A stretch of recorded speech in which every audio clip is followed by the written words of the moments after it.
You know that sound? Late at night, you hear an owl hoot and you feel this sense of wonder, or maybe, just maybe, a little bit of a chill. Well, there's a reason for that.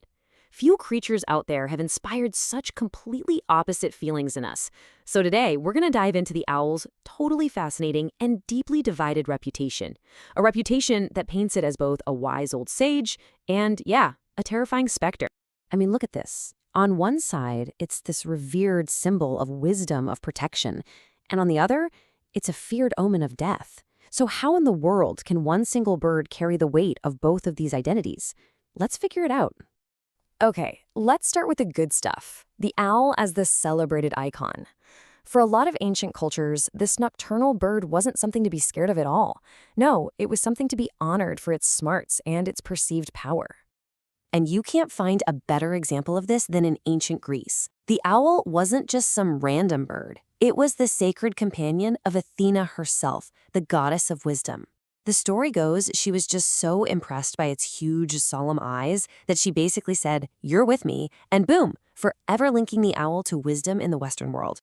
And this wasn't some abstract idea, you know? This respect was woven right into Greek life. They believed owls brought victory if they flew over their armies in battle. They were protected on the Acropolis. And maybe most telling of all, they stamped the owl on their coins, like a little watchful protector of all their trade. This wasn't just a bedtime story. It was part of their everyday reality. And this reverence, it wasn't just a Greek thing.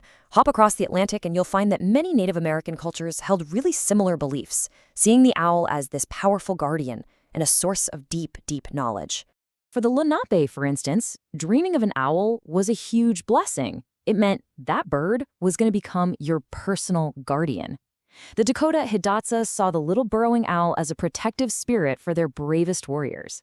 And for the Hopis, the mighty great horned owl even got involved in farming. They believed it helped their peaches grow. How cool is that?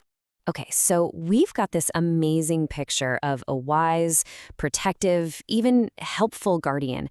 But that's only half the story, right? So where did the flip side come from? How did this same bird also become a figure of such intense fear? All right, let's step into the shadows for a bit. It seems like for every culture that honored the owl, there was another one right there that saw it as a terrifying omen of death and, well, a companion to evil itself. And talk about a total 180 from the Greeks. The ancient Romans were absolutely terrified of owls. For them, a hoot in the night wasn't a call of wisdom. Nope, it was a direct, unavoidable prophecy that someone was about to die. And believe me, this was not just some minor superstition. The deaths of some of Rome's most famous leaders, we're talking Julius Caesar, Augustus, Commodus, Aurelius, Agrippa, all of them were said to have been foretold by the hoot of an owl. This belief was incredibly powerful, holding sway at the very top of their society. This idea became so ingrained in Western culture that centuries later, William Shakespeare used it to foreshadow Caesar's death. This scene he wrote, of an owl just hooting and shrieking in the marketplace in the middle of the day, it perfectly captured that Roman terror and helped carry it forward through history. As Europe moved into the Middle Ages, things got even worse for the owl's reputation. It became linked with everything dark and scary. Witches, the devil, basically a creature of lonely, unholy places. And this fear was everywhere, taking on all these different creepy forms. In Europe, they believed witches could shapeshift into owls to suck the blood of babies, or that an owl screeching outside a sick person's window was a literal death sentence. And what's really interesting is that this dread crossed oceans. For tribes like the Apache, dreaming of an owl meant your death was near. For the Cherokee, the screech owl was a shaman's tool that could actually make people sick. But here's where it gets even weirder. The owl wasn't just a passive symbol to be read like a fortune cookie. Its actual physical body was thought to hold immense power, which led to it being used in all sorts of folk magic and medicine, really blurring the lines between good and evil. So people weren't just listening for owls as signs anymore, they were actively going out and finding them. The belief was that the very essence of the owl, its eggs, its feathers, its body, all of it could be harnessed for powerful rituals and some pretty bizarre cures.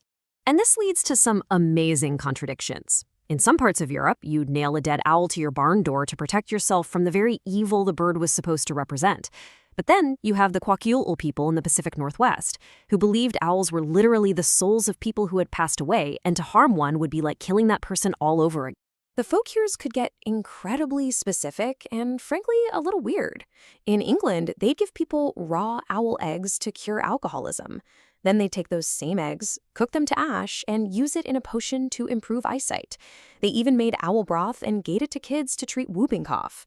It was a complete, if slightly bizarre, pharmacy. So why?